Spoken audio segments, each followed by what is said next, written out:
बाबू कहते बिन बरसात पानी बिन नांगर जोते वाले जमीन की माछी के दूध और सात घर के अंधना रजबे अब बिनागी को भोजन ल बनाबे अब वो भोजन ल कहूं तब वो फूल में नाने भर जाऊं ऐसे की हाव के बर कही दीसगा। लेकिन सीता जी ऐसे और गुनाउल हो गए बोला हे भगवान ये बिन बरसात पानी का है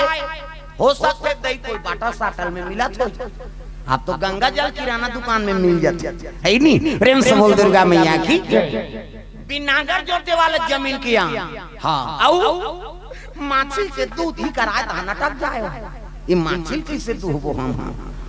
कहाँ माछी दूध मिली रात भर नींद नहीं पड़ी बिहनिया उठ के रसोई पूरी हम जाग देखते तो गंगार मन में पानी भरे है तो वो तो वर्षा वाला पानी वो बादल से वर्षा थे कि नदिया नरवा तालाब कुआं नल बोर सब में वही पानी निकला थे ये तो वर्षा वाला पानी हाँ बिन नांगर जोते वाले जमीन की तो बोए बरारे वाला धान चौर भरे है कैसे माछी के दूध की तो वहाँ गाय दूध आवे कहाँ माछी दूध मुड़ी धर के बैठ गए सीता मैया गुनाउल हो गए रे गुनेल पड़ गए ना गुनाउल हो गए जी गुनेल पड़ गए ना गुनाउल हो ही ना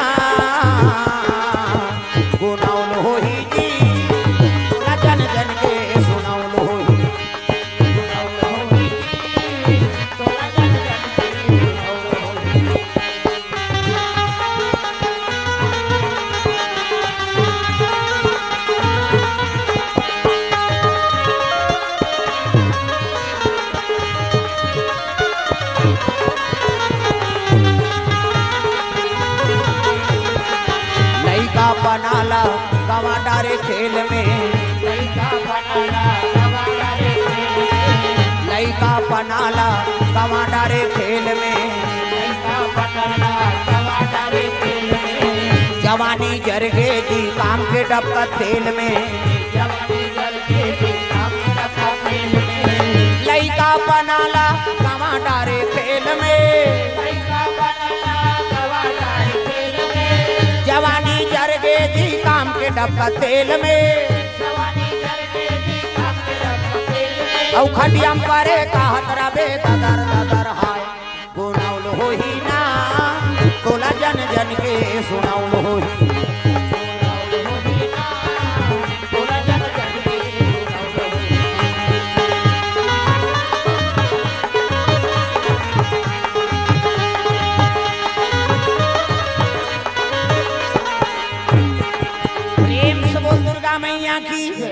मुड़ी लहर के सीता जी बैठ के रसोई में ओती जो अन्नपूर्णा मैया की याद करे लग गए। अन्नपूर्णा माता ये जगका भोजन बना थे ना जगका व्यंजन बना तो अन्नपूर्णा कृपा है अर्णपूर्णे सदा पूर्णे शंकर प्राण वल्लभे ज्ञान वैराग्य सिद्ध्यर्थे भिक्षाम देहि च पार्वती। प्रेम से बोला अन्नपूर्णा मैया की वो अन्नपूर्णा आराधना करे लगे माँ तोरे कृपा से दूसरा हाँ कृपा से जब भी भोजन बना तोरे कृपा से बना थे आज मोर सहायता कर देते लखन लाल भोजन बना है तेकर प्राप्ति करवा देते कई का वाहन करे लगे अन्नपूर्णा मैया का वाहन 16 श्रृंगार करके अन्नपूर्णा अयोध्यापुरी आए बार तैयार होता रहेगा। प्रेम से बोल दुर्गा मैया की ओतकी जवानों कर छोटे बहनी पहुंच गयो का नाम शाकंभरी मैया। प्रेम से बोल शाकंभरी मैया की हाँ अन्नपूर्णा छोटे बहनी वो शाकंभरी सब देवी देवता फूल के हार चक थे वो देवी ऐसे ते साग भाजी खार चक थे में भाटा रमकलिया मिर्चा बरबट्टी सब लरो दे उन प्रसन्न है। प्रेम से बोल दुर्गा मैया की वो देवी पहुंच के दीदी कहाँ जात हसिया कथे अयोध्यापुरी जात हो बहनी सीता जी बुला है तू ही चला बलाते बहनी हम अलग तू कौन नहीं पूछे कहा तू ही चला बलाते अत जाबे या कथे अब सेवा का अवसर देते हमू जाते हैं बहनी कथे तजा सीता जी जो कहा थे वो कर इच्छा पूर्ण कर देबे ऐसे तबे रेंगात रहा कथे रूप रंगलत बदल ले तोर बरबट्टी रमकलियल देखे बार मारा थे अयोध्यापुरी के मन अरे देवी अत रूप रंगल बदल ले त जाबे त का बनो कथे एक काम कर राजा राठी कर मल्लिन मन ज्यादा जाता है नहीं हार धर ले हाँ राम सरकार बार और सीता जी बार गजरा धर ले अब मल्लिन डोकरी बन के जाती। प्रेम से बोल दुर्गा मैया की। हाँ, ना जाने किस भेष में बाबा मिल जाए भगवान रे, बड़े प्यार से मिलना सबसे तुम जग में इंसान रे। ना जाने किस भेष में बाबा मिल जाए भगवान रे, कौन जानी का भेष में भगवान के दर्शन हो जाही। ऐनी सहायता में जे खड़े हो गए दुख के समय में नहीं, अरे वही तो भगवान। प्रेम से बोल दुर्गा मैया की। मल्लिन के रूप बना ली कौन शाकंभरी मैया, धरे गजरा झांपी, हाँ चुंदी पाक के है, कन्या नाव के है दादा, और लौठी धर के अयोध्यापुरी गली में चले लग गए। तब माई बार हार गाजारा हो, माई बार फूल गाजारा होते वो मालिन के उडेरी फूल गाजारा। सब लोग बजाना है, हिंगलाज माता दरबार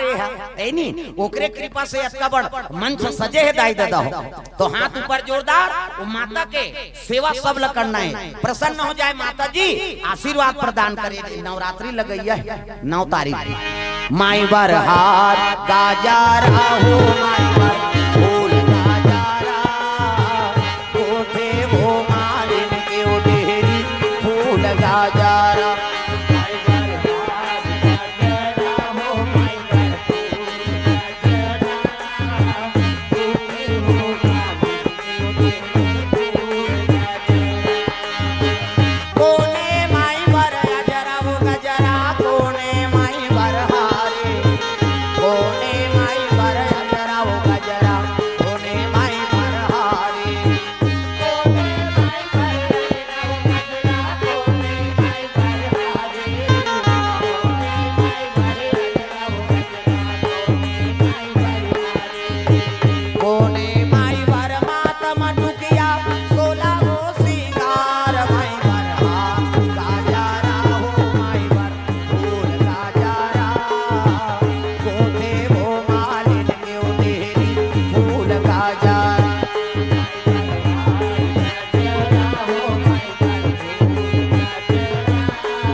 सुंदर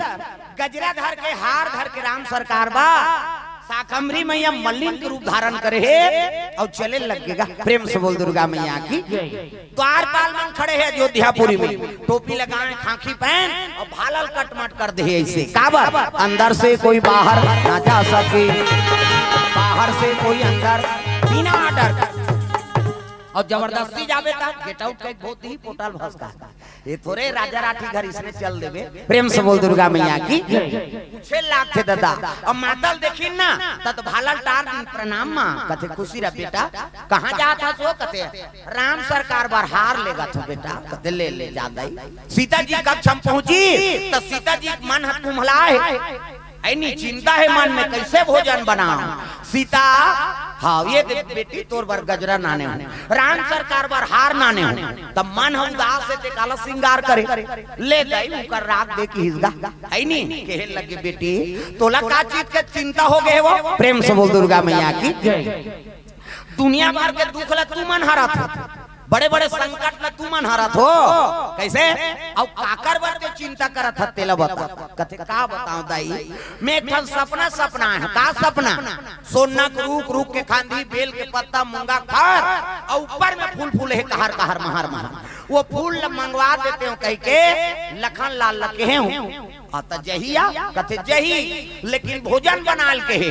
है तो बनानी देसिया कथे नियम के भोजन ता का के कथे बिन बरसात पानी हाँ आउ बिन नांगर जोते वाले जमीन की आन हाँ आउ माछी के दूध बोला कैसे दूध वो दही की वो तो सुजिम की बेत मर्डर हो जाए हाँ आउ सात कर के अंधना रचना है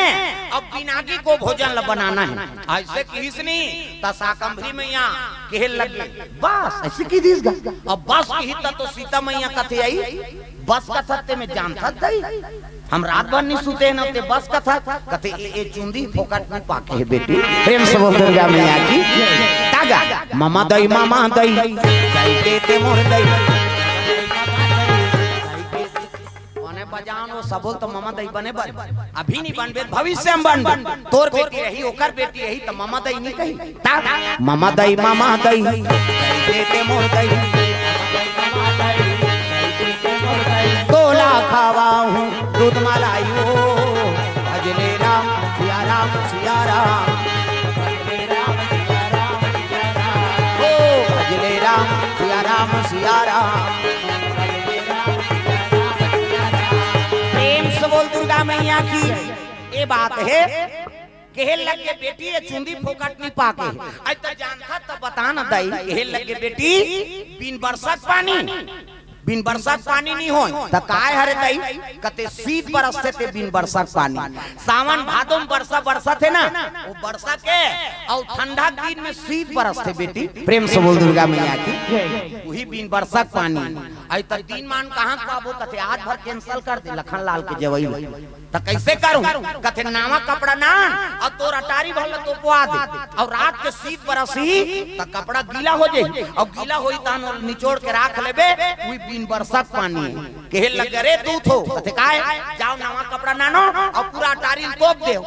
जो आज्ञा माता श्री की से जनाऊ दूत ल कथे चल कपड़ा नान दो काबर छानीन तोपे बा काबर बेंद्रा नहीं है कह के ऐसे कीजिएगा अरे कहीं होय हमार काम नौकरन हम कहीं करब चल तोप थान और तोप दिन रात में शीत बरसी से ना त कपड़ा गीला हो गए वही निचोड़ के आधा पगही बिन बरसात पानी शीत पानी प्रेम से बोल दुर्गा मैया की बिन नांगर जोते वाले जमीन के अन्न के हेदाई ये तो सब बोए पर आरे वाला धान चौर केहल लगे नहीं जानत बेटी कथे काय अरे पसेर चौर तो है प्रेम से बोल दुर्गा मैया की पसेर चौर समझा तो नहीं कमरछा टूपा तू महा छोड़ रहुआ कुंवारी मन वो मन रथे बार बियाह हो गए लोग लइका को पास ते मन मुड़ी हला बार बियाह हो तहन कहूं मर रहो बेटी हो कमरछा टूपा उई दिन पसेर चौर वो भोय बरारे वाला नहीं होय ऐसने अतर भी हम जागे रथे केलूरर के नाम से अरे पसेर चौर बिन नांगर जोते वाला जमीन के अन्न प्रेम से बोल दुर्गा मैया की औ माछी के दूध की इसगा बोला कैसे दूध वो दई वो तो सुजीम पीर बेट मर्डर हो गए त माछी है नहीं हाँ दूध नहीं हो बेटी त काला कहेगे मंदरा से माछी दूध मानेगे प्रेम से बोल दुर्गा मैया की मंदरा सला और मंदरा आई वो तो वहां ड्यूटी पाए का वो खदमोले वाला है नहीं चल सरी हेर हेर के खाता रहे होते चल ही त कैसे आरुग वाला नावा झरवाक मंगवा आई कमार भूंजल कहूं तो सरी माछी ले दी दई पाप हमला पर ही कौन ला कहां तब तो शाकंभरी मैया कथे आई तुम्हार घर तो नंबर 1 के रुक जगैया है वो तार दई नहीं चढ़े कैसे नहीं चढ़े वो गदा वाला ददा हकी कैसे जब ले लंकल वापस आ ही नहीं हनुमान जी अयोध्या टरबे नहीं करा था तागा प्रेम से बोल दुर्गा मैया की हनुमान जी बजरंग बली मारे कौन हो रूख बांची ऐसे किसका आई अच्छा सूता करे दई हनुमान जी बला लग गए तागा हे मारुति और पूरा चले आना पूरा दया कर काम को बनाना पूरा दया कर काम को बनाना सांसों की जरूरत हो जैसे सांसों की जरूरत हो जैसे जिंदगी के लिए प्रभु का भजन चाहिए आत्मा के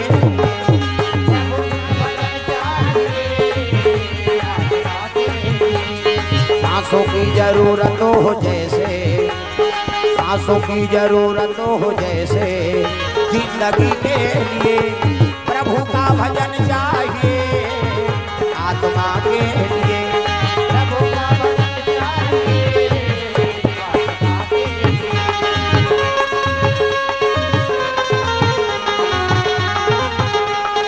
हरि का भजन चाहिए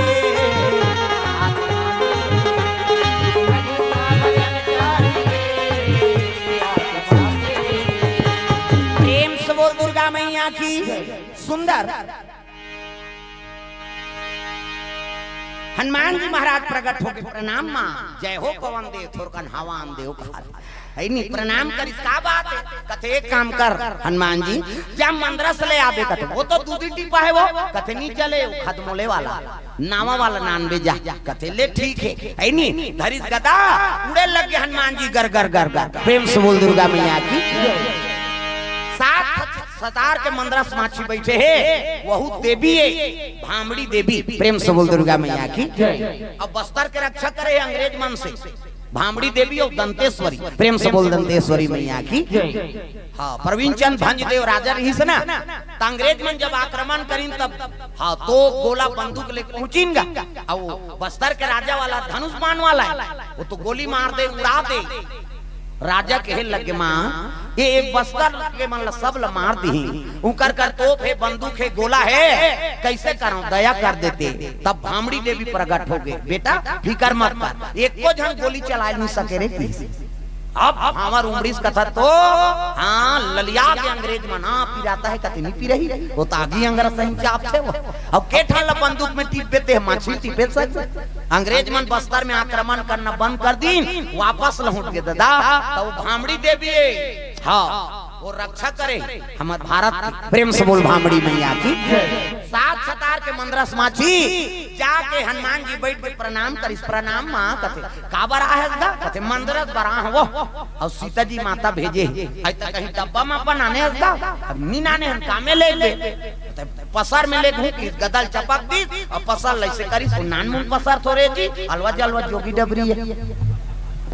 पहाड़ साल उठा दी तो वो कर पसर नान मुने का किसे एक पसर लदलत ले मंदरा भाई के वो औ खंगी ताज हूं किसवा अब एक पसर मंदरा धरे है खनखोरी में गदा चपके है और उड़े लग गए हनुमान जी महाराज तब हे मारुति सारी राम कथा का सार तुम्हारे आंखों में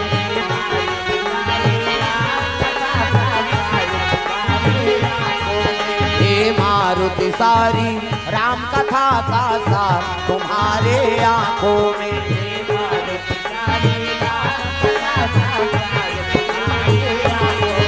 दुनिया भर के सब भक्ति का भंडार तुम्हारे हाथों में है मारुति हे मारुति सारी राम कथा का सार तुम्हारे आंखों में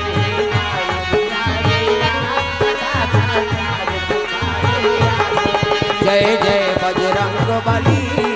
जय जय बजरंग बली जय जय बजरंग बली जय जय बजरंग बली जय जय बजरंग बली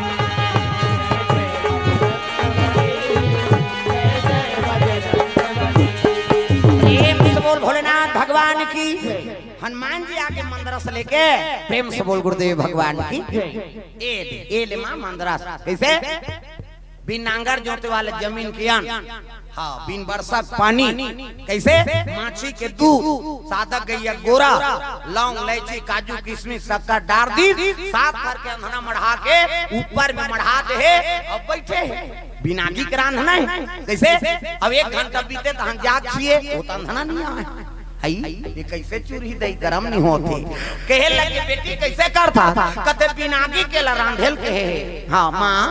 कहे लगे बेटी तो ज्ञान नहीं है कैसे अरे राम के नाम में आपका पावर है राम के नाम लेबे तो आगी बरसत रही ते शीतल हो जाए। अब भगवान में वो पावर है, राम के नाम लेबे तो शीतल है ते आग बरस जाए। भक्त प्रहलाद के कथा नहीं सुने है सो